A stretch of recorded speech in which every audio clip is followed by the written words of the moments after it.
Bendito sea nuestro Padre, alabado sea su nombre, bendito sea el Padre Celestial, quien nos ve, nos supervisa, nos ama, nos quiere. Y Shabbat Shalom a todos. Estamos gozosos de estar celebrando Shabbat y en esta tarde, pues, reunidos ya listos para comer la palabra de Dios, comer Torah. Y hoy estamos estudiando Beshalach, ¿qué significa? Bueno, lo traducen a veces cuando él, en paréntesis, nos dejó ir, refiriéndose al faraón, pero en esta vez lo hemos reducido a decir nos dejó ir. Beshalach nos dejó ir. Y como subtítulo hemos puesto a esta enseñanza, hermano, las pruebas purifican. Las pruebas, cuando uno las toma con objetividad positiva, no quejándose, no enojado, no dejando que nos pongamos malcriados porque estamos siendo retados por una situación que no esperábamos. Entonces, las pruebas purifican, haciéndonos ver quién es Hashem. Haciéndonos ver quién es Hashem. Es decir, si nosotros tomamos las cosas en paz, tranquilidad, y yo estoy diciendo que no se nos afloje de vez en cuando, ¿verdad? El estribo, y a veces nos enojamos, a veces llegamos a ese extremo. Yo sé que somos seres humanos, pero el blanco al que le tiramos es a perfeccionar, mejorar, modificar ese comportamiento. Entonces, si vamos a establecer un ejemplo de mejoramiento, un blanco de una mejor calidad de vida, pues tenemos que poner digamos, el estándar más alto. Y el estándar más alto es lo que dice la Torah. El estándar más alto es lo que dice Dios que debemos de hacer, ¿verdad? Que las pruebas nos deben de purificar. Y la historia de la salida del pueblo de Israel de su esclavitud en Egipto es una prueba tras de otra, una situación tras de otra, probando al pueblo la fidelidad de ellos, la estamina emocional de ellos, la estamina espiritual, la estamina de su fe.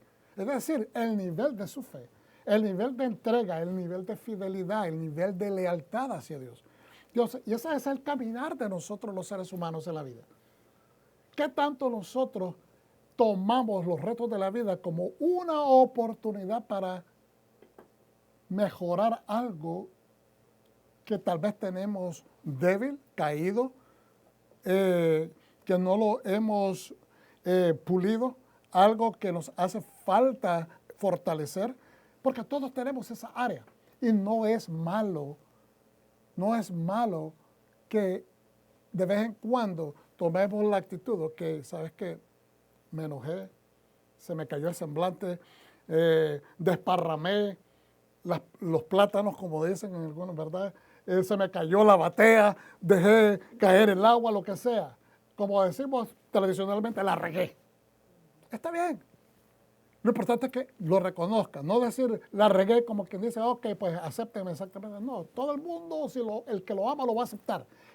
La gente que la ama a usted, la va a aceptar. Eso no es problema. La cuestión es que cuando digamos la regué, venga esa concientización en nosotros que dice, ¿sabes qué? Necesito cambiar, mejorar un poco. No significa que en ese momento usted se volvió perfecto. No trabaja así la cosa. Porque para que eso cambie, nosotros tenemos que empezar a trabajar desde adentro hacia afuera. Y eso es lo que quiere Dios. Que hay un reconocimiento. El que no reconoce está diciendo, no necesito cambiar. Entonces, el reconocimiento es la parte fundamental del cambio. El reconocer la situación débil, la falta, es parte fundamental de todo cambio. Entonces, la prueba, hermano, purifica. Si nosotros empezamos a cambiar la actitud de este año que está comenzando, estoy hablando del año fiscal o el año gregoriano, ¿verdad? 2026. Usted toma la actitud de que no estoy tirándole a la perfección, pero quiero tirarle al blanco que la palabra de Dios, la Torah nos dice, ¿ok? Que es entender que las pruebas van a venir. Nadie se puede escapar de las pruebas de la vida. ¿Cuántos dicen amén? Amén. Todas las tenemos. Chiquitas, grandes, medianas, a veces tonterías. y muchas a la vez. A veces se le ponen una detrás de otra en la misma semana y uno dice, ¿qué pasó? ¿Qué está pasando? ¿Ve? Y las pruebas purifican. Cuando tomamos la actitud, ¿sabes qué? Esta es una oportunidad para yo demostrarme que tengo lo que se toma para resolver esta situación. En vez de quejarse y empezar a patalear, empezar a regañar a la familia como que si los demás fueran culpables de la situación, porque nos pasa todo. Nos pasa todo. Entonces, cambiar esa actitud, ese tantrum infantil, porque es un tantrum, ¿cómo se dice? Una explosión de comportamiento a veces bastante infantil, cuando las personas empiezan a patalear. Las pruebas purifican, hermano. Entonces, agárrela, recíbala. Especialmente si usted reconoce que esa prueba vino porque usted la regó en alguna área. Y dice, porque a través de decir, Señor, sabes que yo sé que yo la regué, yo acepto que es mi error, pero ahora te pido, por favor, ayúdame a resolver este problema. Entonces, cuando usted empieza por ese camino y empieza a tomar control, empieza a decir, voy a mejorar, y empieza a tratar de mejorar, Dios va a hacer el milagro.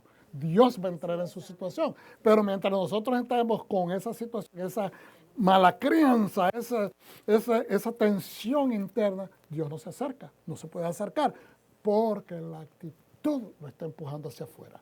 Entonces, vamos hacia adelante. Beshalach nos dejó ir. Entonces, ¿qué es lo que estamos hablando hoy? A veces los faraones no son los que están afuera. No son la gente que nos hace presión afuera, el jefe, la gente allá afuera malcriada, situaciones donde tenemos que someternos a gente porque están son supervisores, personas en autoridad, etcétera, ¿verdad? Y que no nos gusta, ¿verdad? Que tenemos que someternos a ciertas cosas. Pero a veces el faraón está dentro de nosotros, que está dominándonos. Y entonces es tiempo de decir, deja ir a mi hija, déjame ir, suéltame, yo voy a soltar esta actitud, ¿ok? Y todos tenemos que trabajar. Yo estoy trabajando, como dice la pastora, yo le digo, pastora, yo estoy trabajando en paciencia, y me dicen, te falta mucho trecho. No, mentira. Pero sí, es algo que todos tenemos que. De la Torá estaremos estudiando Éxodo 13, 17 al 17, 16. Esa es la porción de los profetas, Jueces 4, 4, 5, 30 al 5, 31, y del Pacto Renovado, Nuevo Testamento, Mateo 14, 22, 33, y obviamente siempre hay otras escrituras. Estamos estudiando Beshalach, y ustedes lo tienen, es la porción número 4 en el libro de Éxodo, pero ya viene siendo la número 16 en todas las porciones que hemos estudiado hasta este momento, en este año al corriente. Entonces vamos a ir hacia adelante. Beshalach significa, como dije anteriormente, nos dejó ir. Sabemos que en Shemot o Éxodos, el libro entero, hay 111 mandamientos. Esta es, como dije anteriormente, la cuarta porción del libro de Éxodos, pero es la número 16 del ciclo anual de estudio de la Torá. Y en esta porción, hermanos, adivine cuántos mandamientos hay. Solamente uno.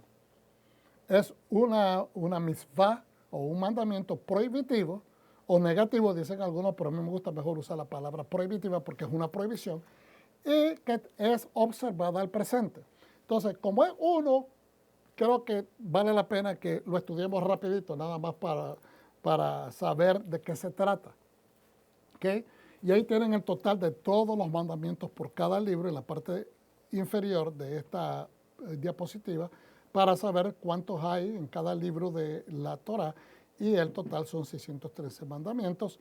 Y vamos a hacer la oración de la Torá, y dice, dándole gracias al Eterno por lo que hemos recibido, Berehu et Adonai Hamevorah, Hamevorah leolam vaed, Baruch atah Adonai Eloheinu melech haolam asher baharbanu mikol ha'amin, ונתן לנו את תורתו. Baruch atah Adonai noten hatorah. Amén. Bendigamos a Adonai, bendito es Él. Bendito es Adonai, por siempre será. Bendito eres Adonai, nuestro Elohim, Rey del universo, que nos escogió entre las naciones y nos instruyó con su Torah. Bendito es Adonai, dador de su Torah. Amén. Ok, antes de ir ahí, vamos a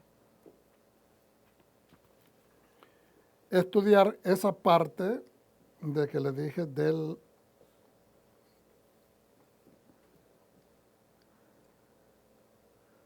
Y aquí lo tengo a mano. Okay. De el Teriat Mitzvot, que es el libro que se estudia los 613 mandamientos, nos dice que esta es en el proceso, cuando usted va estudiando la Torah, en la continuidad de los libros o de los capítulos, este es el mandamiento número 24 que se registra hasta este momento. El mandamiento número 24 en la continuidad de aparición, así como van apareciendo los mandamientos, es el número 24.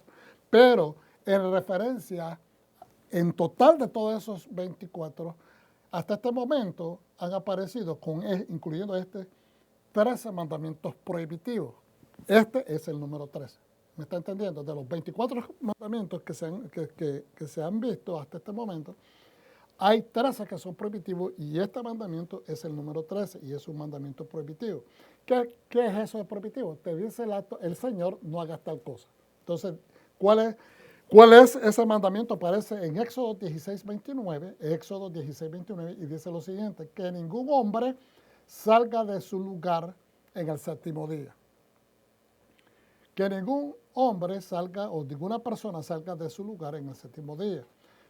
¿Cuál es la esencia de este mandamiento? Está prohibido caminar en Shabbat más allá de ciertos límites. Entonces, los sabios estudiaron eso por mucho tiempo y llegaron a la conclusión que tenían que establecer ciertos límites, porque aunque la Torá, el Señor dice que nadie se retire de su lugar de habitación por muy largo, entonces ellos tuvieron que determinar, delinear cuál era esa distancia.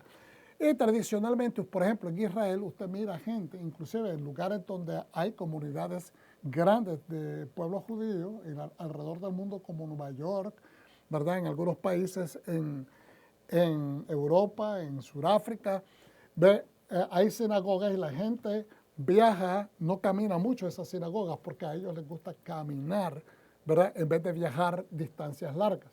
Entonces, algunas personas pueden ver esto como algo que objetar. Decir, pero ¿por qué hacen las cosas tan difíciles? Cuando si alguien vive en una ciudad, pues a veces hay que viajar. Un ejemplo, la pastora, mi familia y yo venimos 16 millas de distancia para poder venir a la Torah. Algunos de ustedes vienen más que eso, ¿me entienden? Algunas personas vienen quizás 20, otros vienen, algunos de ustedes pueden ser 30 millas. Entonces, tenemos que viajar, especialmente en un metro, una ciudad metro tan grande como es el Metroplex en Dallas-Fort Worth, Texas, ¿verdad? Que son prácticamente alrededor de 100 millas de diámetro. O sea que es un lugar gigante, ¿ok? Pero, ¿por qué ellos establecieron eso? Porque pues la gente establece sus comunidades y quieren estar cerca para caminar a la ciudad y cumplir este mandamiento, porque el mandamiento así lo establece. ¿Okay? Yo sé que para algunas personas puede ser ridículo, puede ser inclusive un poco extremista esto, pero tiene que ver con nuestra dedicación. Tiene que ver con el nivel, como le decíamos anteriormente, de obediencia. Es una prueba que Dios establece, dice que no se alejen. ¿Por qué? En mi opinión personal, si la gente salía a caminar, quizás se tentaban, especialmente en el desierto, a hacer cosas que no habrían de estar haciendo.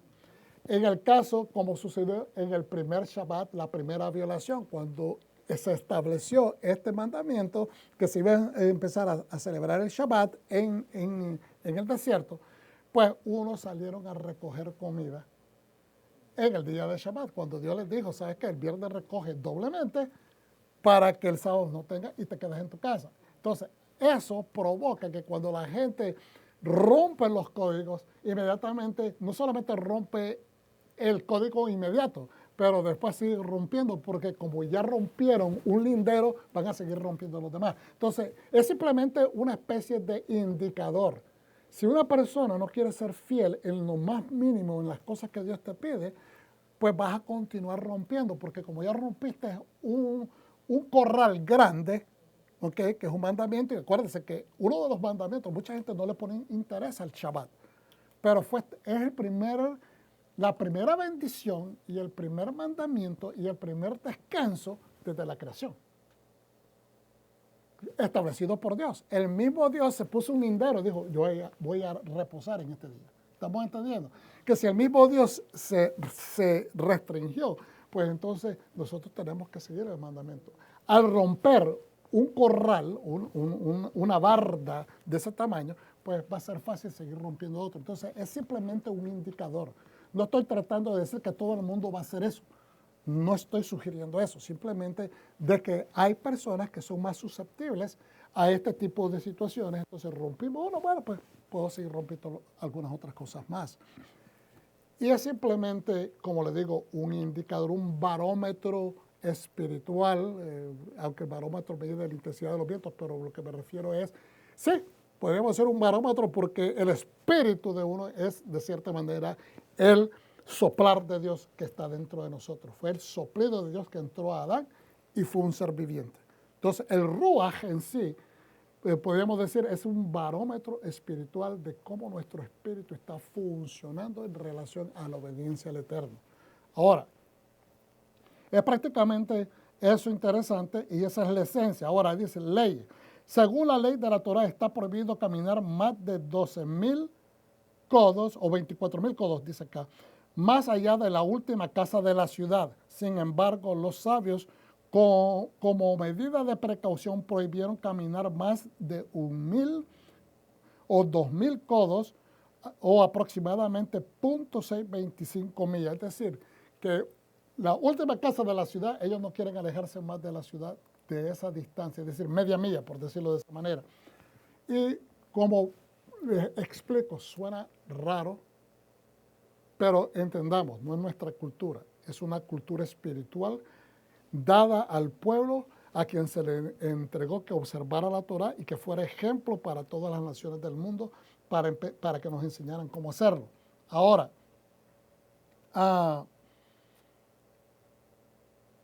vamos a dejarlo ahí porque no quiero entrar, tomaría más tiempo, pero es un indicador. ¿Qué quiere decir, pastor, entonces con eso de indicador? Mira, el Shabbat nos recuerda tres cosas importantes, como le dije anteriormente. Dios descansó en el séptimo día y Él mismo se autorrestringió, ¿okay? Dándonos un ejemplo. Dos, el Shabbat es una bendición. La palabra en hebreo es menuja, que es un descanso, pero es un descanso con bendición, donde ¿qué es lo que incluye? ¿Qué es lo que infiere? ¿Qué es lo que está incluido? La provisión de Dios está incluida. Que lo que dejaste de hacer hoy para honrar a Dios, Dios se está tomando el tiempo, la inversión de asegurarse de que vas a ser bendecido al doble para que no tengas que sufrir las consecuencias por esa observancia. Y tres, de que es la bendición completa. Es decir, la bendición completa, la menuja es una bendición completa, es un descanso con bendición y con promesa. Porque Dios dice, y yo dice, ¿dónde dice eso, pastor, en la Torah? Bueno, no lo dice directamente en la Torah, pero es lo que los sabios nos enseñan. Por ejemplo, el capítulo 56 de Isaías, el profeta dice de que donde Dios promete a través del mensaje que el profeta está dando, de que aquellos que no son el pueblo de Israel directamente, pero que honran el Shabbat, van a ser bendecidos y van a ser tan bendecidos como los mismos hijos del pacto. ¿Estamos entendiendo? Y después dice que no diga aquella persona que es eunuco, que no puede tener hijos, ya sea porque no tiene sus miembros completos, o que sea que esté enfermo, o que no tiene descendencia, porque es infértil, por cualquier otra razón. Que no diga esa persona, pues Dios, ¿qué me puede bendecir Dios si yo no voy a obtener descendencia? No, dice, porque yo también te voy a bendecir.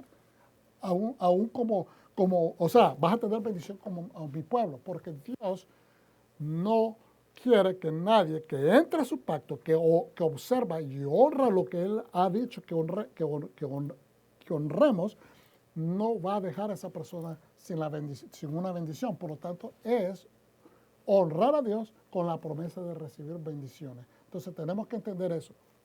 He ahí 3 razones por las cuales es importante honrar el Shabbat. Ok, vamos hacia adelante y eso es simplemente la superficie. Pueden haber otras profundidades, pero por cuestión de tiempo vamos a dejarlo ahí. Ahora vamos a observar este Midrash antes de entrar a la porción. Lo primero que quiero decir es que este Shabbat se le llama el Shabbat del canto. Hoy estábamos cantando del capítulo 15 de Éxodo, que está incluido en esta porción, ¿verdad? Cuando decíamos, cantada Hashem, cantará Adonai, porque, ¿verdad? Él se ha engrandecido. Toma tu pandero y danza, y después la del caballo y el jinete, porque esa es la canción que Miriam y todas las mujeres del pueblo de Israel y todo el pueblo de Israel están cantando en la canción del mar, la canción de Miriam, la canción de triunfo del pueblo de Israel cuando pasaron al otro lado del mar de Juncales o el mar Rojo y el enemigo quedó desplazado, destruido y ahogado en el mar. ¿Okay? Entonces, hoy es el Shabbat del canto. Entonces, ¿por qué es un Shabbat del canto? Porque el faraón los dejó ir. Pero no fue a voluntad de Faraón que se fueron. Fue porque Hashem, el Dios eterno, el Dios de Israel, provocó, forzó, presionó de manera con milagros, señales, prodigios, portentos a ese Faraón para que dejara ir al pueblo. Entonces, están celebrando la libertad que vino como consecuencia de la intervención divina. Que no se nos olvide eso. ¿Por qué? Porque el mensaje de hoy se llama Beshalach. Nos dejó ir. ¿Cuándo nos dejó ir? ¿Y por qué nos dejó ir? Porque Hashem intervino. Que no se nos olvide que cada vez que usted tiene una libertad, que usted tiene un gozo, que usted tiene un triunfo, que cada vez que usted tiene una victoria, esa victoria viene a consecuencia de que hay alguien que está supervisando todos sus pasos, que está supervisando su bendición, porque Dios es así. A veces se nos olvida darle crédito suficiente por todas las cosas que pasan en nuestra vida al Eterno. Hashem siempre está involucrado, no importa, mire, los sabios llegaron a la conclusión, y todavía los eruditos modernos, ¿verdad? Los estudiosos de la Torah, los estudiosos de la palabra, tanto en el pueblo judío como el tradicional cristiano, entienden de que Dios está envuelto en la minucia, en las cosas pequeñas. Así como un padre está pendiente cuando el niño está empezando a caminar, que quitarle piedras, quitarle muebles, quitarle para que no se vaya a golpear. Pues exactamente es lo que está haciendo. Todo lo que está pasando este pueblo, todos esos embates, esa mala crianza, esas exigencias, todo lo que veamos en estos capítulos, esa consecuencia, no han tenido libertad, no conocen la libertad, no saben comportarse en libertad. Siguen actuando como que están presos, como que están esclavos. Siguen actuando. Y ahora con esta sensación inmensa que los sobrecolma, los sobremece, no la han experimentado, empiezan a ser más exigentes de lo necesario. Empiezan a demandar, porque están confundiendo la libertad con libertinaje y con exigencia. Como yo estuve preso, como yo estuve esclavo, y ahora me merezco que me reconozcan la libertad y la quiero gozar a plenitud. Y la exige de otras personas, pero no se quieren restringir ellos. Y eso es común en el carácter del ser humano. Queremos siempre exigir a los demás, pero no nos queremos exigir a nosotros lo mismo que le estamos exigiendo a las demás personas. Entonces, mira lo que dice Midrash, para que tengamos en cuenta que cuando el pueblo viene a exigirle cosas a Moshe, la pregunta que nos tenemos que hacer, ¿es Moshe el responsable de la provisión de alimentos en el desierto de este pueblo? ¿Es Moshe, podría Moshe o Aarón darle agua potable, un río de agua a 2,5 millones de personas para que sean colmados en el desierto? Imposible. ¿Qué hombre puede hacer eso? ¿Qué ser humano tiene esa capacidad? Entonces, cuando le vienen a reclamar a ellos, ¿a quién están reclamando realmente? Es a Dios. ¿De quién están hablando mal? Cuando Moshe dice, ¿por qué vienen a discutir conmigo? ¿Quién soy yo? Yo no soy nadie. Cuando no hay satisfacción, ¿es con el pastor? ¿Es con el moré? ¿O es con Dios? Entonces vamos al Midrash. Los rabinos son atraídos por la metáfora del parto. Es decir, cuando una embarazada da a luz. Es cuando ellos están hablando sobre el éxodo. El Bajo Egipto, es decir, la parte mediterránea, la parte del Bajo Egipto es la parte norte de Egipto. Acuérdense que Egipto es una nación grande. Pero la parte norte, la que colinda con el mar Mediterráneo, es ahí el área donde se enfoca la historia de la Biblia, en su mayoría. Y esa parte mediterránea, ahí es donde está colocada, en la parte noreste de Egipto, es donde está la tierra de Goshen, la mejor tierra, la más fértil de toda esa área. Un poquito bastante pantanosa, y no me refiero de pantanos como a veces los imaginamos, pero o sea, cuando habían inundaciones era un problema, pero ellos aprendieron a trabajar con eso. Eso es otra lección. ¿Okay? Ellos hicieron modificaciones, ¿okay?, de ingeniería para vivir en una manera, pero esa era una de las mejores tierras fértiles, ¿okay?, aptas para los pastizales y para tener agricultura. ¿Por qué? Porque ellos iban a cuidar los ganados del faraón, por lo tanto les tenían que dar esas tierras.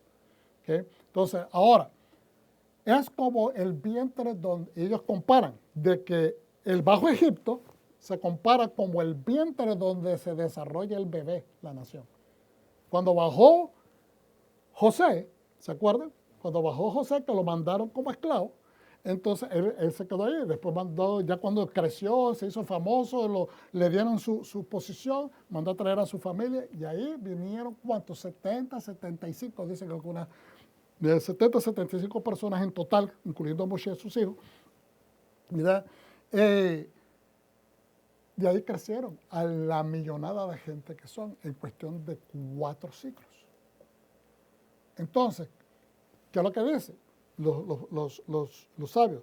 Es como comparar que la nación de Egipto es como el vientre, donde llegó y se está desarrollando el bebé, la nación de Israel, porque ahí crecieron. Por lo menos por los primeros 200 años ellos vivieron bien. Los líderes eran personas de avance, gente estudiosa, gente de adelanto.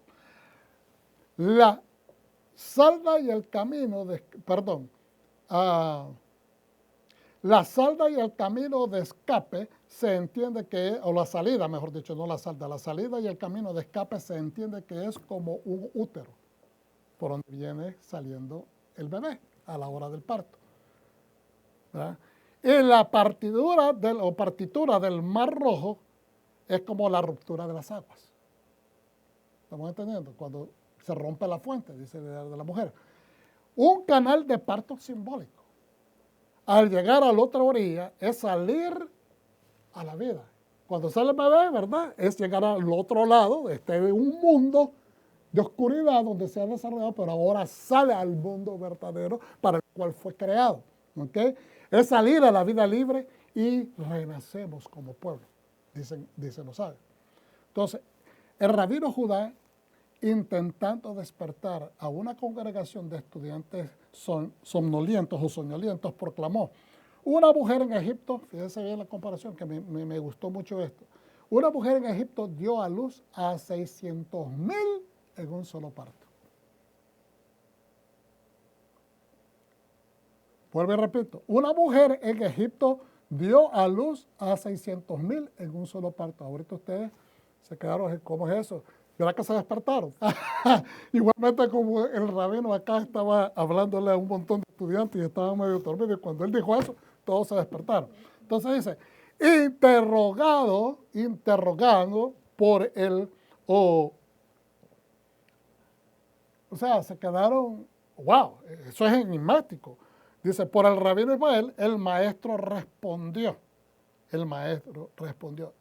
Esa fue Jocabed, la mamá de Moshe. Porque dice, ella dio a luz a Moisés, quien fue considerado igual a 600,000 israelitas. ¿Por qué?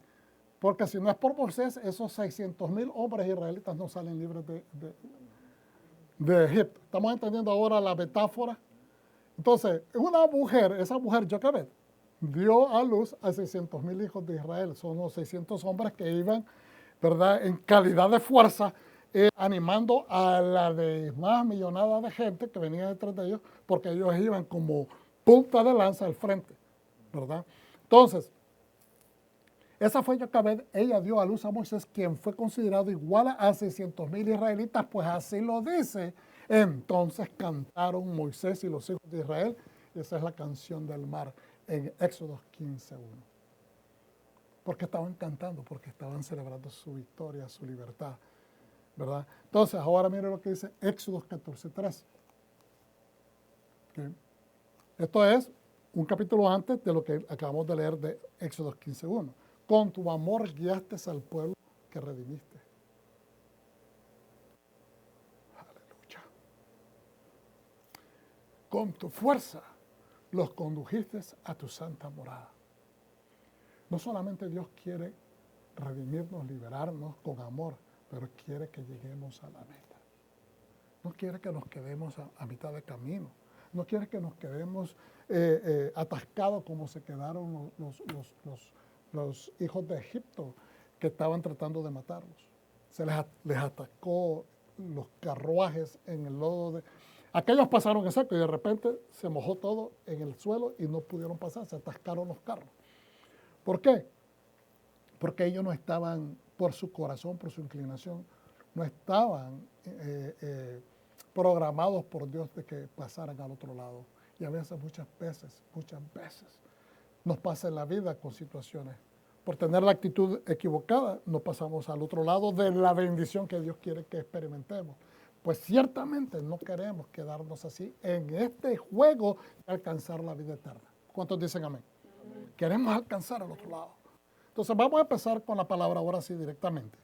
Y eso es bonito porque me gusta, es el enfoque, la línea hacia donde nos vamos dirigiendo desde el comienzo. Dice Éxodo 13 del 17 al 22. Dice, después que Faraón hubo dejado ir al pueblo, después que Faraón nos dejó ir, Dios no los guió por el camino a la tierra de los filisteos, aunque estaba cerca, porque Dios dijo, el pueblo podría cambiar de opinión si ven guerra y regresan a Egipto. Vamos a hacer un pequeño paréntesis. Yo sé que lo aplicamos siempre todos los años, pero ¿por qué dice de los filisteos? Porque ellos iban a ir por lo que se llama el camino, ¿verdad?, de comercio, el camino real, el camino que todo el mundo tomaba, y eso tenía que pasar enfrente de las ciudades de los filisteos, de lo que era Gaza en la antigüedad. ¿Ok? ¿Qué significaba eso? Que ese pueblo se iba a poner excavado, iban a decir, esta gente nos viene a atacar, y los iban a atacar, y era un pueblo experimentado en guerra, es decir, los filisteos los hubieran destrozado. ¿Por qué? Porque estaban armados, estaban establecidos, o sea, era un pueblo guerrero. El pueblo de Israel no estaba preparado para eso, aunque iban con armas. No tenían la preparación, no habían ejercido combates ni entrenamiento militar en 400 años. Entonces, llevaban armas, pero ¿de qué valen las armas si no las sabes usar? ¿Okay? Entonces, como estaba escuchando a un comediante recientemente hispano que estaba diciendo que se fue a comprar un arma y cuando llegó no sabía ni cómo llamarle porque nunca había comprado un arma.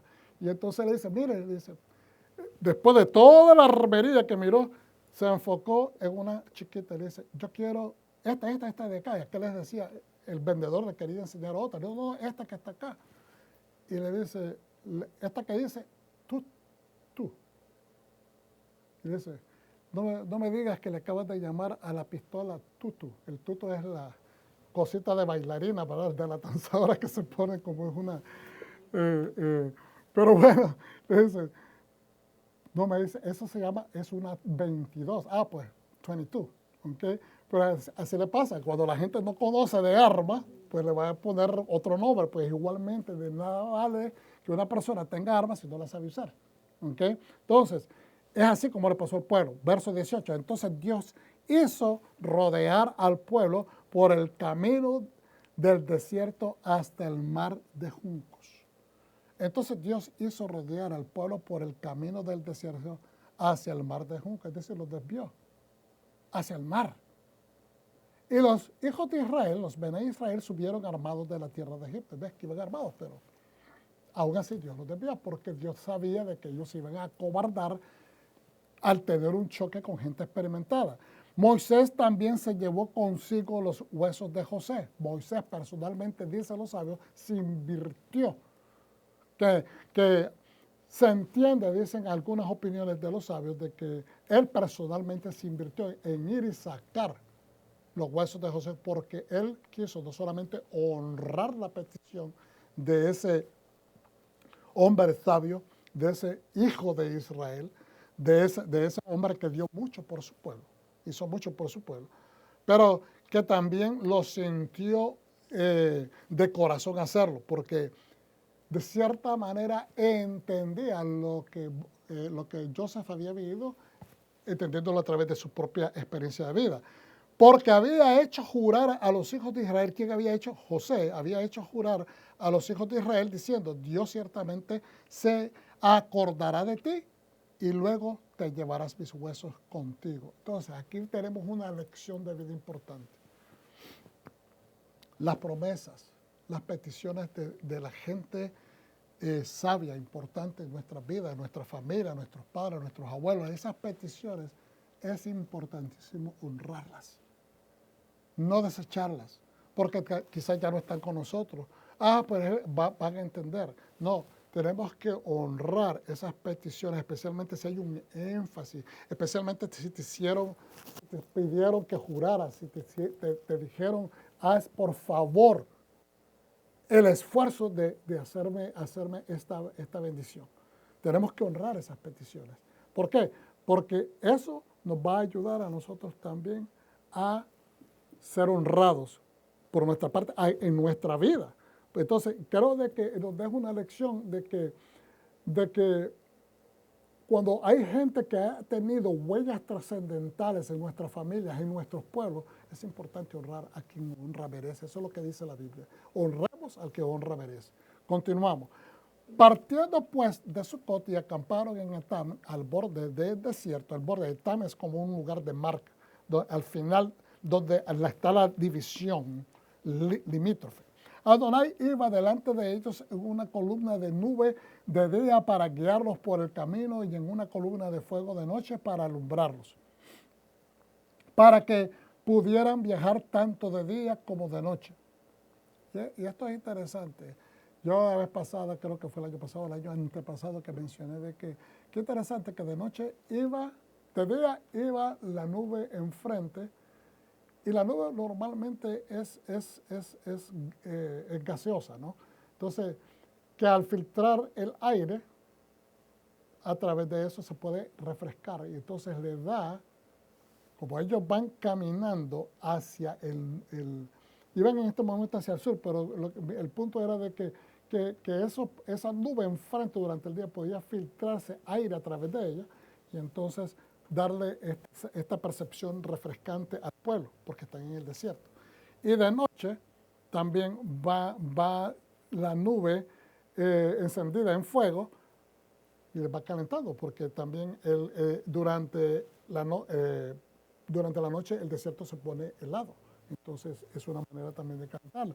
Pero los sabios dicen de que porque dice lo siguiente, la columna de nube de día y la columna de fuego de noche nunca se apartaron del pueblo, y lo que se hace es el entendimiento, dice la escritura, de que era para que pudieran caminar de día y de noche. Entonces dice, pero ¿cómo va a caminar el pueblo con niños, viejos, gente enferma, etcétera, ancianos, mujeres embarazadas, etcétera, en el desierto de día y noche? Obviamente de que hacían sus paradas, pero la conclusión de la mayor parte de los sabios judíos lo que dicen es que era necesario para avanzar más rápido, porque tenían exactamente 3 días.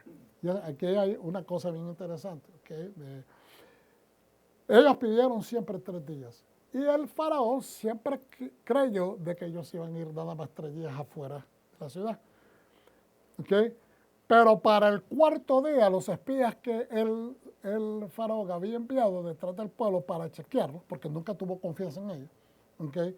le llegaron a decir, le fue informado, mira, estos siguieron en el cuarto día y ya van, o sea, se están alejando, no indican que van a regresar. Entonces ahí fue cuando él se enoja, reacciona y empieza a perseguirlo, ¿verdad? Con todos sus carruajes y su ejército. Pero el punto que dicen ellos, o sea, el punto de que quiero traerles a colación a ustedes es lo siguiente, de que es bien interesante, que después de 3 días, ¿okay? Es como ir saliendo de la muerte, no sé si me entienden, porque Yeshua muere y pasa 3 días y 3 noches en el Seol o en el lugar, ¿verdad?, de los muertos. ¿Okay? Descendió al Seol a quitarle, dice la Escritura, las llaves al enemigo. ¿Okay? Pero él siempre decía que la prueba mayor que iba a recibir esa generación era de que así como Jonás estuvo dentro del vientre del gran pez 3 días y 3 noches, ¿okay? Así el Hijo del Hombre iba a estar en el vientre de la tierra 3 días y 3 noches y al cuarto día iba a resucitar. Al tercer día iba a resucitar, al término del tercer día.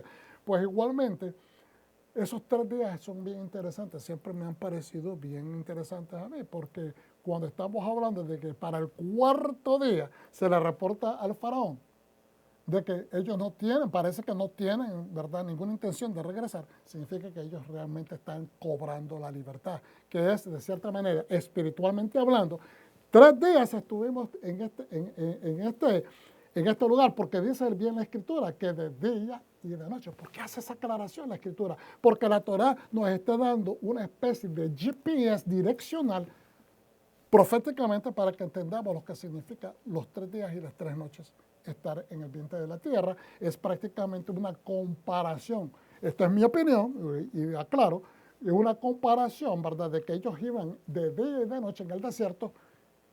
Caminar en el desierto de día y de noche no solamente es cansado, es extenuoso, es difícil, pero las condiciones, ¿verdad?, calor y frío, es como comparado que no es nada confortable. ¿Okay? No era de que iban parando y tomando agua en cada momento y comiendo, porque era cuando hacían esas estaciones que tenían que hacerlo. Por lo tanto, es como morir un poco. ¿Okay? Pero están muriendo a través de esos 3 días para que en el cuarto día ellos empiecen a tener ya el sentimiento que están cobrando vida, que están saliendo de la esclavitud, que están alejándose más del. Era como una especie de marca, y por eso me llama la atención lo que dice la Escritura cuando habla de que llegaron a Etán. Etán es exactamente la zona limítrofe. Es como cuando usted dice, vamos a pasar la división o la línea limítrofe de Texas a Oklahoma. Cuando usted llega a esa línea limítrofe, ¿qué es lo que usted se encuentra en el camino? El gran letrero que dice, bienvenido a Oklahoma, ¿verdad? Cuando va para el norte, pues igualmente.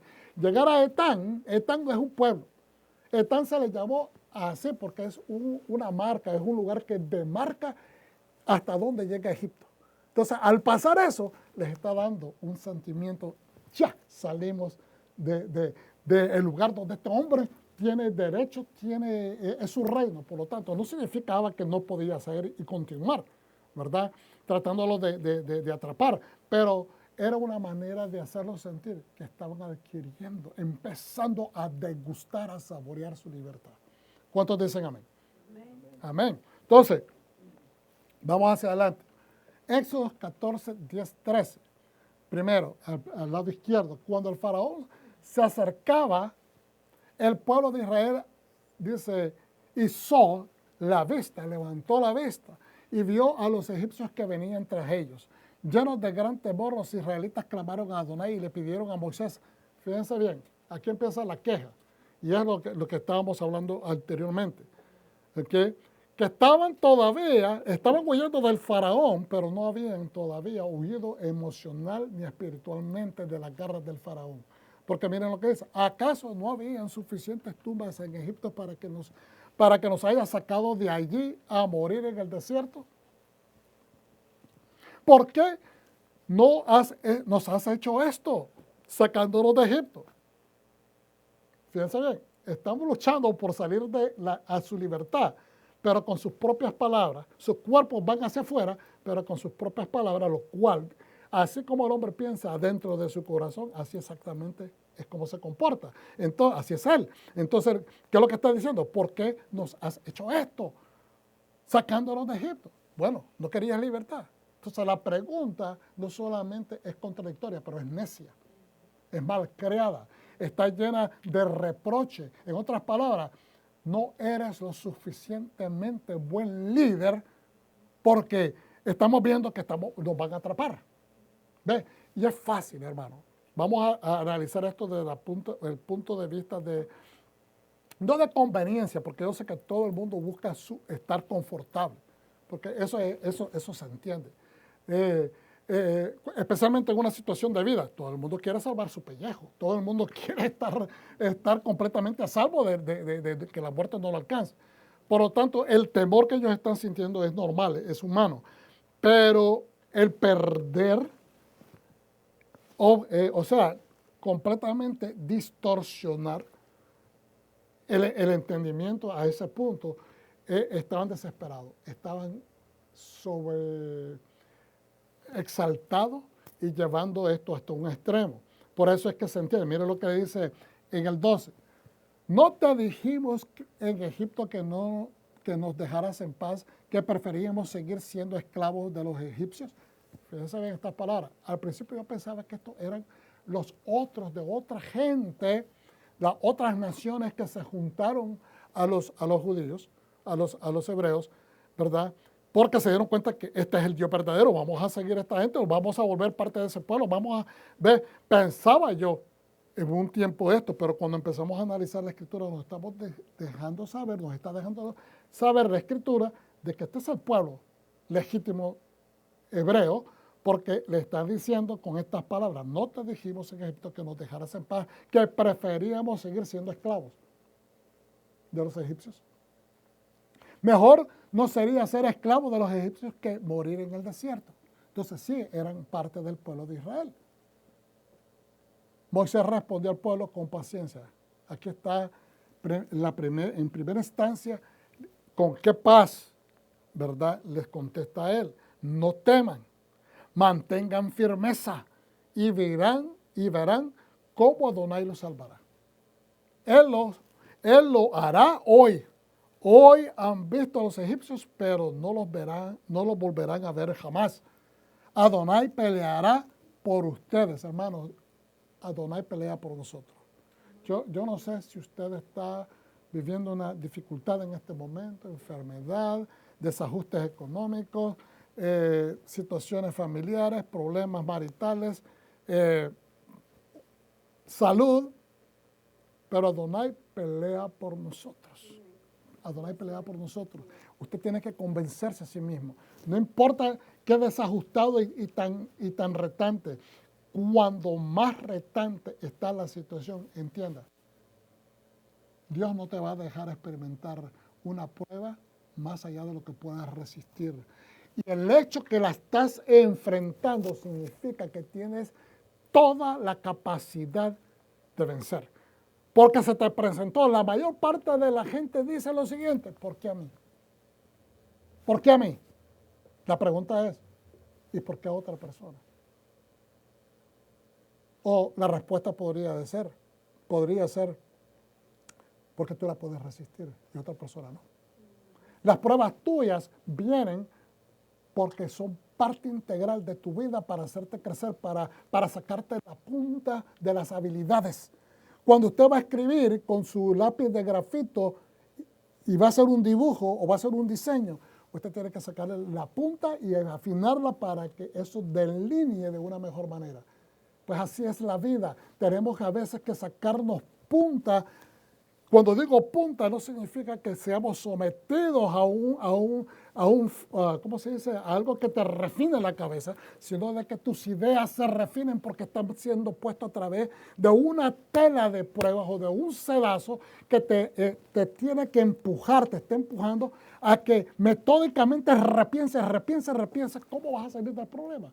Y en ese proceder te mejoras. En ese proceder exploras y te das cuenta que tenías más capacidades de las que te dabas crédito.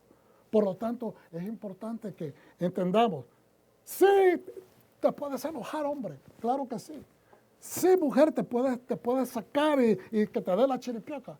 Pero la cosa es que una vez que pasa, como decíamos la semana pasada, 90 segundos, esa chiripioca debe ser 90 segundos y no más.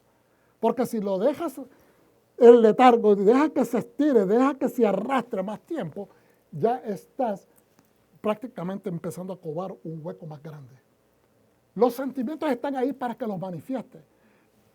Ok, esta es mi versión, esta es mi manera de pensar, se la estoy dando porque no creo que soy más sabio que nadie, simplemente es como yo entiendo y he entendido estas cosas en mi vida. ¿Sabe que estas emociones intensas, la manera como reaccionamos, la gente decimos, es que es bien iracundo, es que es bien impaciente, o es que fulanito, es que no, el pobrecito no sabe trabajar con las dificultades de la vida. Si una persona que se acongoja, se pone triste, empieza a llorar, o una persona que se pone enojada y es violenta. Y hay personas que reaccionan así. No estoy diciendo que son buenos, pero los sentimientos fueron puestos por Dios ahí, ¿sabe para qué? Para que nos sirvan de resistencia. Hay personas que tienen en este momento, como Moshe, que demostró una resistencia ante la adversidad. Imagínense todo un pueblo ahí, gente con las caras de piedra, exigiendo, te dijimos, nos van a matar. Y él, mire, en ese momento, su resistencia, como la electricidad, yo siempre pongo este ejemplo y me dispensa, pero es que es lo importante. La energía eléctrica que viene de esas líneas, de esos cables gruesos, a veces de este tamaño de grueso, entren por otros cables y cuando entran a su casa tienen que pasar por ciertas resistencias que gradúan la intensidad de esa energía para que cuando usted vaya y conecte sus appliances, sus sistemas electrónicos, no los vaya a quemar. Entonces, eso es la resistencia.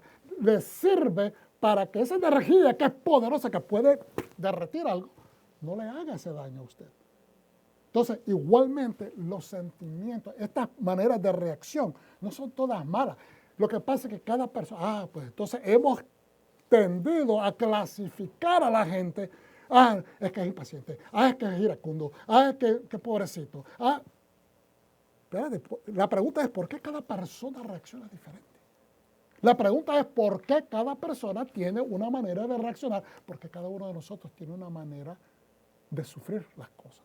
Hay gente que cuando se le va un ser querido, lloran de una manera. Hay otros que se entristecen, hay otros que se quedan callados y no dicen nada. Y uno dice, es que esa persona como que no tiene sentimientos.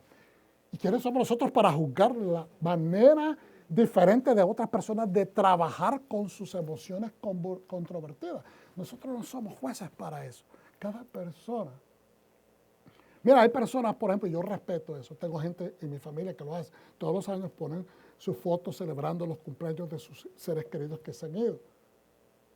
Yo no es que yo no condeno eso, yo lo respeto, pero yo no hago eso. Primeramente, no porque crea que yo lo hago mejor, no, es mi manera. Yo recuerdo, por ejemplo, a mis seres queridos, en el caso de mis padres, mi madre, yo los recuerdo. Yo con mi familia, yo estoy hablando como mi mamá decía, como mi mamá dijo en este poema, como mi papá dijo en sus poemas, en sus escritos. O sea, las recetas de mi mamá, yo comparto, ¿entiendes? Esa es mi manera de revivirlos. Hay personas que quieren ver la foto, hay personas que quieren celebrar los cumpleaños, hay personas, ¿me entiendes? Cada persona lo hace a su manera. ¿Por qué? Porque esa es su manera de mitigar el dolor que sienten y revivir y sentir que los tienen cerca. Pues igualmente, cuando una persona recibe estos embates de la vida, puede ser que se enoje, pero debe ser 90 segundos. Y ya después, si usted sigue con ese enojo todo el resto del día, usted está alargando la mala crianza y está escarbando un hueco más difícil para usted sacar el problema a la superficie. ¿Ve? Porque no puede pensar mientras el enojo, mientras la tristeza sea profunda, mientras la incomodidad y el tantrum, ¿verdad?, emocional, como que somos niños, continúe, usted no va a poder pensar adecuadamente. Por eso tiene que dejar que pase esa emoción fuerte y empezar a desescalarse a sí mismo. Porque a veces no queremos que nadie nos ayude a desescalar. No queremos, porque si alguien nos dice, cálmate, nos enojamos porque nos quieren calmar. Porque nos adueñamos de esa emoción fuerte también. Entonces, tenemos que dejar que pasen estos embates y aprender de que son a manera de interpretarlos a manera de que son resistencia. No justificando, como le digo, seguir siendo malcriados a través de horas y días, etcétera, porque eso no es justo tampoco. Hay gente que realmente nuestra familia nos quiere vernos bien, quiere ayudarnos a salir de la problemática. Dejémonos ayudar. Entonces, vuelvo y repito, mientras seguimos arrastrando esa cola bien fea, entonces estamos haciendo el problema más largo. Y Dios no se puede acercar a nosotros porque Él no habita en medio de eso. Entonces, dejemos que Dios se acerque. Señor, perdóname. Necesitaba sacarme este enojo. Ya, perdóname. Ya, Señor, necesito ayuda y someterse. Bueno, entonces mire, aquí le dice Él. Moisés respondió al pueblo. No teman, mantengan firmeza. Firmeza significa fe. Mantengan la fe. Firmeza no es que te pares y que no, y aquí vamos a esperar al faraón. Y que, no. Fe. Tengan fe en quién, en Dios. Y verán cómo Adonai los salvará. Por eso la firmeza es en Adonai. Dice, Él lo hará hoy. ¿Qué es lo que va a hacer? Salvarlos. Hoy han visto ustedes a los egipcios, pero no los verán jamás. Ya no los verán jamás. Adonai peleará por ustedes. Manténganse tranquilos. He aquí la llave en esta lección pequeña, este versículo. La tranquilidad es evidencia de la bonanza interna. Tu tranquilidad externa es prueba, es evidencia que estás manteniéndote firme dentro. Vuelvo y repito, nadie está hablando de ser perfectos, pero la evidencia de tu fe sale hacia afuera. Entonces, mantener tranquilidad es poner en paz la tormenta interna. Es llamar a bonanza a la tormenta interna. ¿Cómo nos fortalecemos? Dejando ir el enojo. Suelta al faraón. Suelta al faraón que te tiene agarrado en ese momento de que uno quiere romper al mundo. Y creemos que con eso vamos a solucionar el problema. No. Tenemos que soltar al faraón y agarrarnos de Dios. Suelta al faraón, agarrémonos del Eterno, para que Él nos ponga en paz interna, le hable a tu tormenta interna, ¿ok? Le hable a tu tormenta interna y después se manifieste afuera la tranquilidad, la paz. Éxodo 14, 26, 31, el Señor le dijo a Moshe, extiende tu mano sobre el mar y las aguas volverán y cubrirán a los egipcios con sus carros y caballería. Moisés extendió su mano sobre el mar y al amanecer el mar volvió a su profundidad original. Los egipcios intentaron huir, pero el Señor los arrojó al mar. Las aguas volvieron y cubrieron todos los carros. Ya ustedes saben la historia, vamos a saltar a los últimos 2 versículos. En aquel día el Señor salvó a Israel de los egipcios. Israel vio a los egipcios muertos en la orilla. Y quiero siempre que nosotros enseñamos esto, yo quiero aclarar, porque hay gente creyente, observante de Torah y gente cristiana egipcia. Aquí no estamos hablando de demonizando a los egipcios, de nada por el estilo. Esto es un sistema. En aquel momento, de 3.500 años atrás, no estamos hablando del presente, estamos estudiando la Torah y los principios de sabiduría que hay detrás de las enseñanzas de la Torah. Pero en aquel día el Señor salvó al pueblo de sus captores, de sus esclavizadores. En 31, cuando Israel vio el gran prodigio que el Señor había realizado contra los egipcios, el pueblo temió al Señor y creyó. El pueblo entonces, ahora, esperen un momento porque esto es importante, temió al Señor. Empezaron a entender que su salvación y que los portentos, señales y prodigios no eran de Moshe. Moshe era el digamos, el profeta de Dios en la tierra, el enviado de Dios para guiarlos a la salvación. Pero el que estaba produciendo todos estos milagros, señales y prodigios era el Señor. Entonces, temieron al Señor y creyeron en el Señor y en su siervo Moshe. A lo último, y en su siervo Moshe. Entonces empiezan a canalizar. Y pastor, ¿por qué es importante entender eso? Porque de esa manera aprendemos nosotros también a canalizar, a pararnos y pensar de quién es, de dónde es que viene el problema. A veces somos bien rápidos para, ya sea justificar, a veces justificarlo nosotros, exigir a otras personas cuando no lo exigimos de nosotros, o pasar juicios sobre situaciones simplemente porque queremos sacar la frustración y hacer a alguien el culpable porque, ¿cómo se dice? Alocar, tal vez eso no es en español, adjudicarle la culpa a alguien como que nos ayuda como a bajar la tensión interna. No sé si me entienden. A veces culpar a alguien es como decir, esta es la razón, y como que eso nos desescala ese resentimiento y ese enojo, porque ahora por lo menos sabemos de dónde viene el problema. Pero ¿qué tal si nos equivocamos en el juicio? Porque lo hicimos demasiado a la deriva. Ya eso es lo que Dios quiere que no hagamos. Eso es lo que Dios no quiere. Fíjense bien. Cuando se enojó Moshe, la segunda vez que le pidieron agua, o la tercera vez, porque la primera vez cuando le pidieron agua fue en las aguas de Mara. ¿Se acuerdan? Las aguas de Mara que estaban amargas. Mara significa amarga. Y entonces no podían beberla y estaban enojados, y entonces Dios mandó a Moshe que tirara un árbol, una corteza de árbol la tiró en este lugar, en esta lagunita o este oasis, y se limpió el agua y se la pudieron tomar. La segunda vez sucede, ¿verdad?, cuando tiene por primera vez que tocar la piedra con la vara, y la tercera vez cuando le dio el golpe bien fuerte a la piedra. Entonces, se enojó Moshe con el pueblo que él mismo ha tenido que sufrir todo este tiempo, todos estos años, ya porque eso ya más adelante, en el proceso de su liberación, en el proceso de caminar en el desierto. Y ahora que se muere su hermana, ¿verdad?, esta gente le viene a exigir y él se desespera y culpa al pueblo y le dice que son unos necios cabezones, en otras palabras. Y Dios no le gustó eso tampoco. Y por haber justificado su enojo, golpea. Dios le dijo, háblale, y él golpeó la piedra, lo cual incurrió en una desobediencia. Entonces,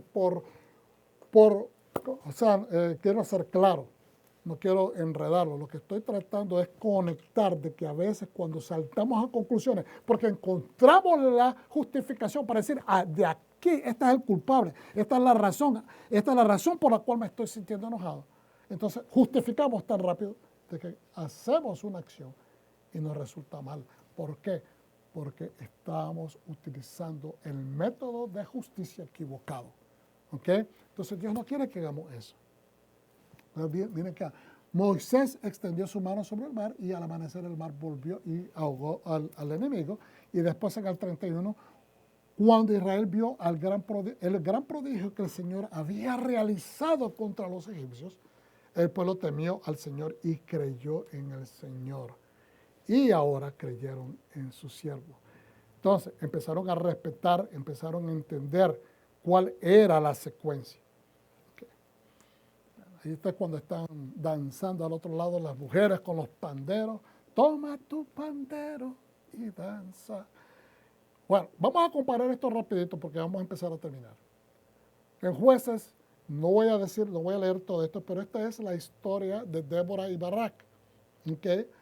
Que al término de que cuando muere uno de los jueces, en el periodo de los jueces, hubieron muchos jueces que no eran líderes del pueblo de Israel, no había necesariamente una estructura de sabios, sino que el pueblo elegía una persona que los representara, que los lidiara, que sirviera como una especie de general que se asegurara también que los defendiera.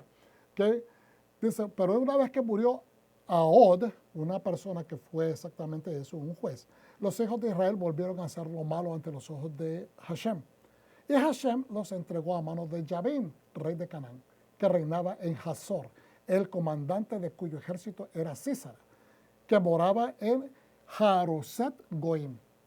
Entonces los hijos de Israel clamaron a Hashem porque aquel tenía 900 carros de hierro. Fíjense bien, en la historia del faraón eran 600 carros y más. Porque el faraón de la parte norte de Egipto, que se le llama, como le dije, la parte baja de Egipto. ¿Por qué la parte baja? Porque era la que se acerca al mar. ¿Okay? Y la parte alta es la parte del sur. ¿Okay? Eran, como que dice, como dos reinos, por decirlo de esa manera. Pero él también recibió ayuda, recibió, digamos, apoyo de los faraones del sur y llevó más carros, caballería. Pero nos habla específicamente que los carros del faraón de la parte del norte tenía 600 carros. En este caso, este varón, que los carros de Jabín, rey de Canaán, él dice, tenía 900 carros de hierro. Y durante 20 años había oprimido con crueldad a los hijos de Israel. En aquel tiempo juzgaba en Israel Débora, una profetisa, una mujer de Lapidot. Mujer de Lapidot, algunos, bueno, eso ya lo hemos enseñado en otros momentos. Busquen la lección, pero lo que quería decir es que algunos discuten de que es la mujer de un hombre que se llamaba Lapidot y otros dicen que es la mujer que era de un lugar llamado Lapidot. Ahora, y se sentaba bajo la palma de Débora entre Ramá y Betel en la serranía de Efraín, y los hijos de Israel acudían a ella para que los juzgara. Okay. Esta es la situación. Mandan a pedirle que ellas buscan ayuda, ¿okay?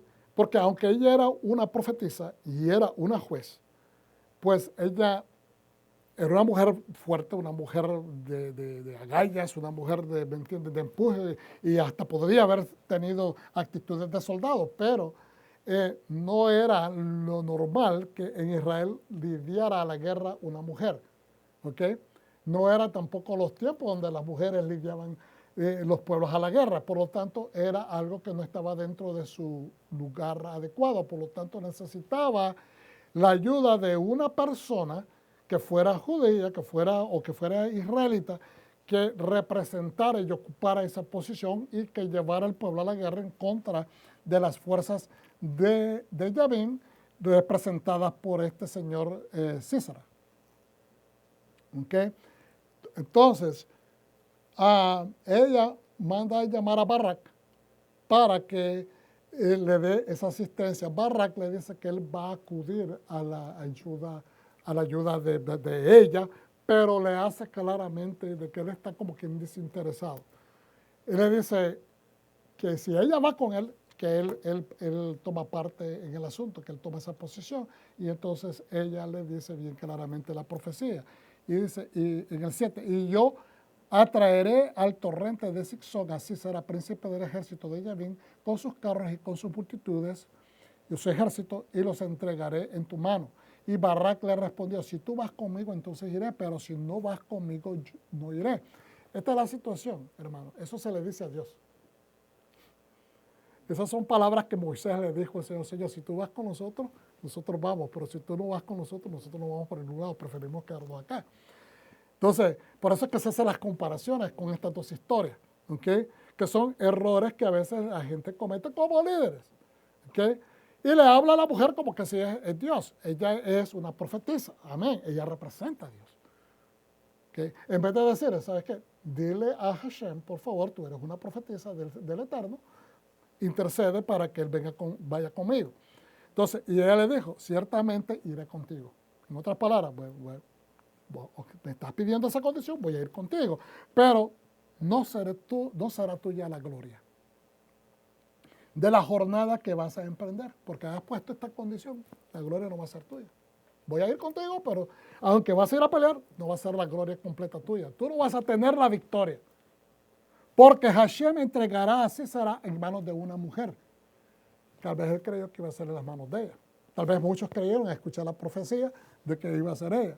Y Débora se levantó y fue con Barak a Cedes, o Cades será. Y Barak convocó a Zebulón y a Neftalí en Cedes y subió con 10,000 hombres que siguieron sus pasos, y Débora subió con él. Ok, vamos a saltar al 13, por lo cual Sisera, dice, reunió todos sus carros, 900 carros de hierro. Nuevamente se menciona eso, significa que esto históricamente es comprobado, con todo el pueblo que estaba con él, desde Haroset Goim hasta el torrente de Sison. Entonces dijo Débora a Barak, levántate, que este es el día que Hashem ha entregado a Sisera en tu mano. ¿No ha salido ya Hashem delante de ti? En otras palabras, tú estás atrasado, apúrate, porque ya Hashem salió adelante. Y Barak bajó del monte Tabor y 10,000 hombres en pos de él. Y Adonai destrozó a Sisera con todos sus carros y todo su ejército a filo de espada delante de Barak. Y Sisera, bajándose de su carro, huyó a pie. Es decir, Barak tuvo la victoria de dominar al ejército de Sisera. Pero Sisera, el comandante o el general de este ejército, se bajó de su carro y salió corriendo a pie. Pero Barak persiguió los carros y el ejército hasta Haroset Goim, donde el ejército de Sisera cayó a filo de espada hasta no quedar ninguno. ¿Qué pasó? Este hombre siguió corriendo y llegó hasta a una tienda donde lo encontró esta jovencita llamada Yael.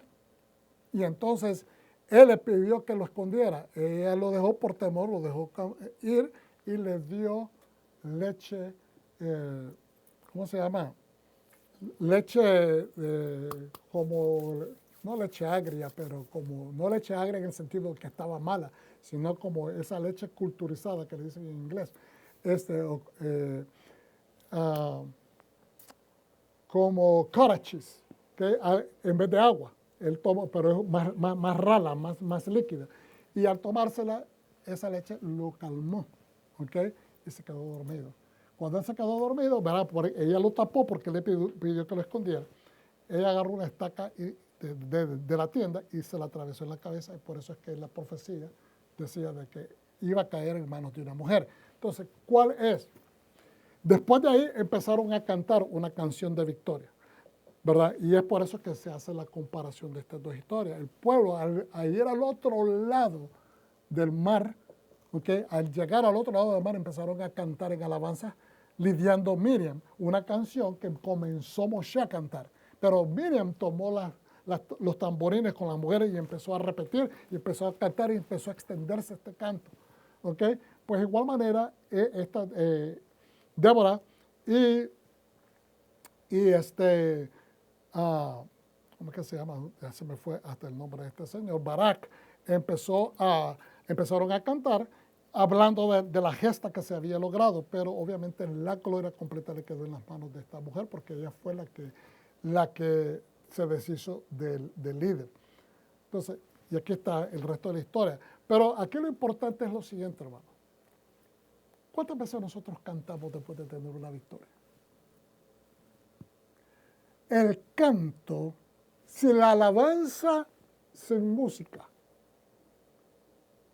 es agradable a los oídos de Hashem. El canto ejemplifica la alegría de tu espíritu cuando has tenido la victoria que Dios te ha otorgado. ¿Estamos entendiendo? Que nosotros digamos, gloria a Dios, es maravilloso. Pero cuando usted empieza a danzar y dice, gloria a Dios, y empieza a cantar, y usted está soltando todo el potencial de su espíritu, alabando a aquel que le ha dado la victoria. Entonces, la canción acá, por eso se llama el Shabbat del canto, para que aprendamos, para que nos recordemos, para que entendamos que la mejor manera de agradecer al Eterno, de agradecerle por sus proezas, por sus bendiciones, por sus portentos, por su ayuda en el momento más difícil, es no solamente decirlo de palabras, pero es cantar, es danzarlo, es panderetearlo, es adorarlo, es levantarlo, es ensalzarlo. Aleluya. ¿Ves? Entonces dice en el capítulo 5, en aquel día Débora cantó con Barak ben Abinoam, el hijo de Abinoam, diciendo, por haber tomado el mando los caudillos en Israel, por haberse ofrecido voluntariamente el pueblo bendecido a Hashem. Por haberse ofrecido voluntariamente. Es decir, Barak vino voluntariamente, sí vino como voluntario. Oídos reyes nobles, escuchad que hoy que voy a cantar a Hashem. Escuchen desde los grandes hasta el más simple. Escuchen que yo voy a cantar a Hashem. No tengamos temor de cantar y alabar a Dios. No tengamos temor de dejarle saber al mundo quién representa a Dios en nuestra vida, qué representa a Dios en nuestra vida. A cantar salmos a Hashem, el Dios de Israel. Cuando saliste de Seir, cuando saliste del monte ese que estuviste dando vueltas y vueltas, a veces estamos alrededor por años dando vueltas en la misma situación, y uno se aburre. Cuando saliste de Seir, oh Hashem, cuando avanzaste desde el campo de Dom, la tierra se estremeció, los cielos destilaron y las nubes gotearon agua. Esa era en otras palabras, engrandeciendo, hablando de lo que Dios había hecho a través de los años con ellos. Temblaron los montes delante de Adonai, aquel mismo Sinaí, ante la presencia de Hashem, Dios de Israel. Cuenta este canto toda la gesta de Dios a favor de Israel y cómo vencieron a Sísara, de cómo un hombre deseó y confió en la presencia de una mujer y no en la presencia de Hashem. Por eso la victoria no le heredó Barak, sino Jael, o Yael, mejor dicho, una mujer. Hermano, no dejemos que nuestras victorias las cobren otras personas porque declinamos darle honra a quien debemos darle honra, porque confiamos en el hombre, porque lo tenemos enfrente, porque nos acostumbramos tal vez a depender de esa amistad, de ese apoyo, y se nos olvida de que Hashem es primero. ¿Okay? Seamos claros, tengamos esa claridad espiritual para que Dios esté ahí siempre presente con nosotros. Amén. Entonces, ya ahora esto es lo último. Aleluya. Se está portando bien el pastor, ¿verdad que sí? Aleluya. Entonces, Mateo 14, 22 al 33. Yeshua anda sobre el mar. Usted deje que Yeshua camine sobre el mar atormentado que usted está viviendo en este momento. Deje que Yeshua ponga los pies en ese mar tormentoso que usted tiene. Permítalo, invítalo. Enseguida Yeshua hizo a sus discípulos entrar en la barca e ir delante de él. Y fíjense bien, él estaba enseñando, pasó todo el día enseñando. Y ahora le dice a sus discípulos que entren a la barca y que vayan a la otra ribera. Entre tanto que él despedía a la multitud. En otras palabras, los despidió a ellos adelante y él se quedó hablando con la multitud. Haciendo trabajo de pastor. No se imaginen, no estaba pasando más sobres para la ofrenda, no estaba haciendo eso.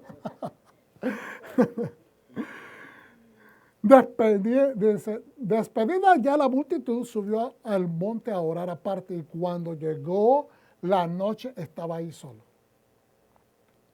Y ya la barca estaba en medio del mar, ya sus discípulos estaban a mitad del mar, siendo azotada por las olas porque el viento era contrario. Mas a la cuarta vigilia de la noche, ¿cuál es la cuarta vigilia? De 6 a las 9 es la primera vigilia, de 9 a las 12 es la segunda vigilia, de 12 a las 3 es la tercera vigilia y la cuarta vigilia de la noche es entre 3 de la mañana y las 6 de la mañana. Entonces, más a la cuarta vigilia de la noche, Yeshua vino a ellos andando sobre el mar. Y los discípulos, viéndole andar sobre el mar, se turbaron diciendo, ¡un fantasma! Y dieron voces de miedo. Pero enseguida Yeshua les habló diciendo, tened ánimo, guardad firmeza. Tengan ánimo, aquí la palabra tenemos que entender, tengan fe. Yo soy o soy yo, no teman. Entonces le respondió Pedro y dijo, Señor, si eres tú, manda que yo vaya a ti sobre las aguas. Y él le dijo, ven. Y descendiendo Pedro de la barca andaba sobre las aguas para ir a Yeshua. Pero al ver el fuerte viento tuvo miedo y comenzándose a hundir, dio voces diciendo, Señor, sálvame. Un tremendo pescador, ¿verdad? Tuvo miedo, se llenó de temor. Al momento, se le olvidó que sabía nadar, creo yo. Al momento Yeshua extendiendo la mano, asió de él, le agarró la mano, ¿verdad? Y le dijo, hombre de poca fe, ¿por qué dudaste? Y cuando ellos subieron a la barca se calmó el viento. Entonces los que estaban en la barca vinieron y le adoraron diciendo, verdaderamente eres hijo de Dios. Creo que la palabra allí, posiblemente la traducción debería haber sido, vinieron y como le dijeron, le reconocieron, le elogiaron, ¿ok? Diciendo verdaderamente eres hijo de Dios, pero aquí dice adoraron. Ahí, ahorita se me va la palabra exacta, pero después lo buscamos después de la enseñanza. Yeshua le dijo en Juan 6:32, de cierto os digo que no es Moisés quien os ha dado el pan del cielo, sino que es mi Padre quien os da el verdadero pan del cielo. Hermano, ¿sabe cuándo usted ha comido maná? No estamos hablando directamente del maná físico, que según la misma escritura dice que era como unas bolitas menudas, redondas, de color blanco. ¿Okay? Imagínense como el niño, no sé si usted se acuerda, ¿cómo que se llama esto que se hace en las... Se pone a cocer y se le echa las ensaladas? Quinoa, como el quinoa, que es redondito así. Imagínense algo así. Pero era una especie de, según la misma escritura, como hojuelas, con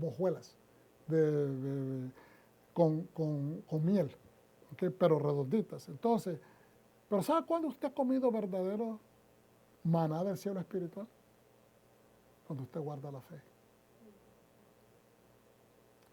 Porque el pueblo de ahí en adelante, después que reconocieron lo que era el maná, y aún después de muchos años se aburrieron y empezaron a quejarse de que estaban aburridos de comer maná. Y yo creo que Dios no les tomó eso necesariamente como un insulto. Porque dicen los sabios de que ese maná día a día tenía sabores diferentes de acuerdo a lo que se imaginaban ellos. Si ellos querían comer pollo, por ejemplo, comían el maná y se les venía el sabor a pollo. Ese era el milagro, uno de los milagros grandes sobre el maná. Pero lo importante es que tenían la certeza que iban a comer todos los días. Y en el día viernes recogían siempre doble. Entonces, hermano, el comer y tener sustento todos los días es una de las preocupaciones fundamentales del ser humano. El otro es tener agua, el otro es tener vestimenta, incluyendo los zapatos, el otro es tener seguridad y el otro es tener salud. Y hay otros más, ¿verdad? Protección, en este caso un ejército que te proteja. Es decir, tener todo lo que una nación puede proveerle a su comunidad, a sus ciudadanos. Todo lo que les acabo de mencionar es lo que provee una nación. Que se pueda comer, que haya agricultura, que haya carne, que haya, ¿me entiendes? Que haya medicina, que haya ejército, que haya protección, que haya garantías. Pues eso es lo que Dios era para ellos. Entonces, tener el alimento se convierte en una de las principales necesidades fundamentales del ser humano que fueron proveídas por Dios. Entonces, eso es parte de la fe. Cuando usted sabe que usted tiene fe y es inmovible, usted ha comido maná verdaderamente del cielo. Y ese maná es la palabra de Dios, ese maná es Yeshua revelado en su vida. Que usted sabe que cuando Yeshua le dice a usted, calma, en la misma manera que Moshe le dice al pueblo, tranquilo, guarden firmeza, guarden la fe. Aquí mismo también el Señor les está diciendo, con ese cruce de que el mar está tormentoso, Él dice, guarden fe.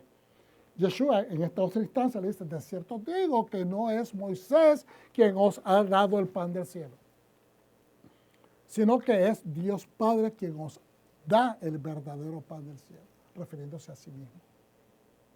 Él es el pan que bajó del cielo. Porque el pan de Dios es el pan que desciende del cielo y da vida al mundo. El pan ciertamente te da vida porque te sostiene. Pues de la misma manera, la palabra revelada en la vida de Yeshua, la palabra que es el verbo, se revela en nosotros y es el que se adhiere a tu espíritu y te mantiene sostenido, inmovible. Vuelvo y repito, sabemos que hemos comido maná espiritual. Cuando te mantienes inmovible en tu fe en el Salvador del mundo. ¿Amén? ¿Cuántos dicen amén? Amén. Ok. ¿Por qué al principio entonces tenía muchas dudas el pueblo? Que le estaban hablando a Moshe como que si él era el faraón. Acuérdese, todo era el faraón. El faraón era visto como un dios.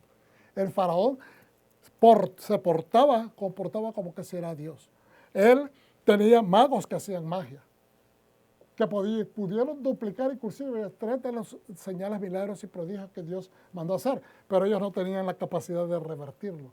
Ellos no, si usted lee la Escritura, es cómico porque ellos empiezan a duplicar, en vez de buscar cómo solucionar su problema que Dios les estaba causando, ellos se preocupan por reproducirlo y entonces exacerbando más su problema. ¿Ve? Pero lo peor del caso es que después no lo podían parar. Una vez que ellos lo hicieron, no lo podían parar. Entonces, lo cual nos deja saber de quién es verdaderamente Dios. Ahora, ¿por qué ellos iban al faraón? Porque el faraón se comportaba como era Dios. Tenía vestimenta, ¿verdad?, de que ellos, en su entendimiento, era un Dios. Y todo lo que decía el faraón se hacía. Entonces, mire lo que era el nemes, para que entendamos. El nemes es esa cobertura en la cabeza. ¿Okay? Es un tocado o pañuelo de lino blanco. Para los oficiales era a rayas, pero para los faraones eran rayas generalmente intercaladas usando colores azules, blanco y oro, o blanco, perdón, azul y oro, no blanco. Un accesorio real en el antiguo Egipto cubriendo la coronilla, la nuca y los hombros con icónicas solapas que caían sobre sus hombros hacia adelante en ambos lados, llegando al pecho. El nemes era un símbolo crucial que representaba poder real, ¿okay? Poder de Dios, el esplendor y la transición a la vida después de la muerte.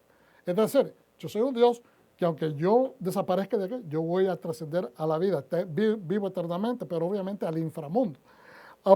Aparece de forma muy destacada en la máscara funeraria del rey Tutankamón.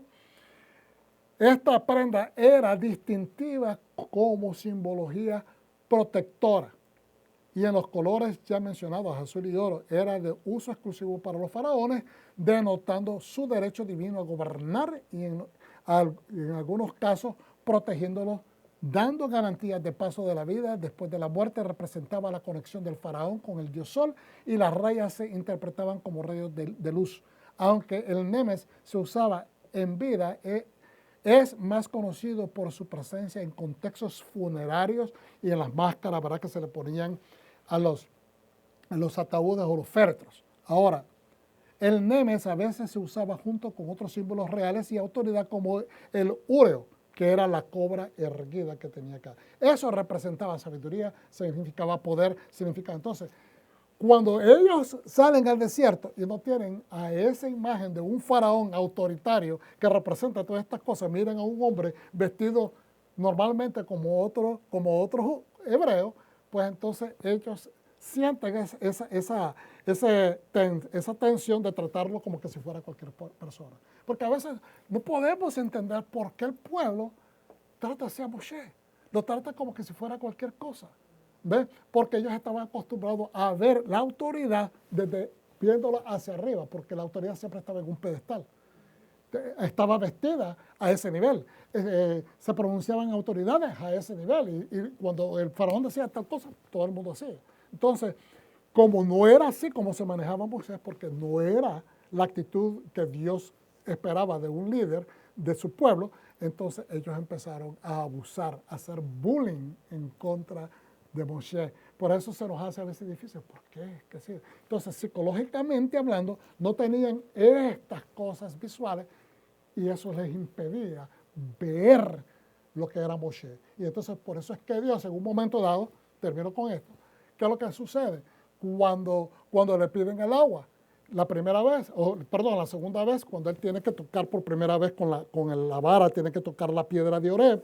Entonces le dice Moisés al Señor, ¿sabes qué, Señor? Si yo paro todavía, si no hago una solución a la problemática que ellos me están presentando, me van a apedrear. Si no me apuro a solucionar, me van a apedrear. Entonces, Dios, ¿qué es lo que le hace? Ve y párate enfrente del pueblo. ¿Estás entendiendo? Él va y consulta con el Señor. Y en vez del Señor decir, no te preocupes, yo te voy a proteger, el Señor le dice, regrésate y párate enfrente del pueblo. Y eso me parece bien cómico, porque, wow, porque el hombre está corriendo diciendo, Señor, esta gente me va a apedrear. Y entonces el Señor le dice, no, párate enfrente. ¿Por qué? Porque Dios le está diciendo, yo tengo tus espaldas, Moshe. Tú estás corriendo de tu problema porque la gente te está gritando, pero yo tengo tus espaldas. Y yo me voy a glorificar y tú vas a ser el instrumento por el cual ellos se van a dar cuenta que tú no eres el Dios para ellos, sino que yo soy el Dios que les provee, yo soy el que soluciona, yo soy el que liberto, ¿ok? O el que libero. Entonces lo manda a hacer esto y entonces se dan cuenta de que, ¿verdad?, que reciben la provisión y todo el mundo queda feliz y después también les provee la carne y el maná. Bendito sea el Eterno. Entonces vamos a dejar acá la enseñanza dándole gracias al Eterno por su palabra. Padre mío, te damos gracias, te bendecimos, te honramos, te exaltamos y pedimos, Señor, que esta enseñanza nos toque en el Espíritu, Señor. Señor, que tus palabras, que a veces como el pueblo ofendía a Moshe no tomaba ofensa, Señor. Hay mucha gente que se ofende fácilmente, malinterpreta, justifica o enjuicia o dice, esto lo hicieron por tal cosa. Pero Señor, a veces sobrepensamos. Ayúdanos a tomar calma, a soltar la ira, a soltar la impaciencia, a dejar esos faraones que a veces nosotros mismos nos estamos aferrando a ellos. Como decía el pueblo, queriendo salir y diciéndonos, mejor nos hubieras dejado por el miedo, por el enojo, por la tristeza, por la inadecuancia de poder trabajar con los problemas que se nos presentan enfrente. Te pedimos, Señor, que nos abras el camino del entendimiento. Ayúdanos a ver tu mano, porque sabemos que si tú estás con nosotros, todas las cosas van a trabajar para bien. Te honramos y glorificamos y te lo pedimos en el nombre de Yeshua HaMashiach, nuestro Salvador, tu Hijo amado. Amén, amén y amén. Y decimos Shalom. ¿Lo recibes, pueblo de Dios? Amén.